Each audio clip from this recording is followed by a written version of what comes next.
À voir la joie des joueurs du SCT Handball à la fin du match, on imagine que cette victoire contre Nîmes vaut plus que 2 points. Comme on pouvait s'y attendre, le début de match est très serré entre ces deux équipes qui luttent pour le maintien. L'égalité est parfaite au tableau d'affichage jusqu'à 4 partout.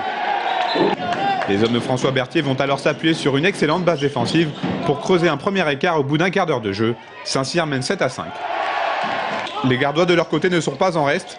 Les joueurs de Laurent Puisségur s'accrochent pour rester au contact et cette tactique est payante puisqu'à la pause le score est de 11-11. Moi je pense qu'on a eu une première mi-temps pas très bonne, heureusement qu'on avait Yacine. Et en défense on a eu des trous et heureusement qu'il y avait encore Yacine. Je pense que notre défense devant Yacine a été performante. Et en attaque on a été un peu poussif. L'intensité dramatique va monter crescendo en seconde période. Le SCT débute parfaitement les 30 dernières minutes.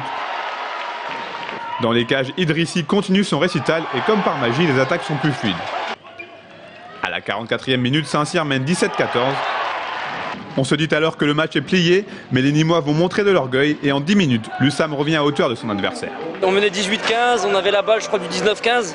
On a fait des fautes de précipitation un petit peu et on a su rester dans le match, même un de moins là, à un moment. On s'est serré les coudes tous ensemble, c'est vraiment une victoire collective ce soir. Tout le monde a tiré dans le même sens et c'est super. Poussés par le formidable public de la salle Guidrut, les promus tourangeaux vont trouver les ressources nécessaires pour aller chercher cette victoire si importante pour la suite de la saison.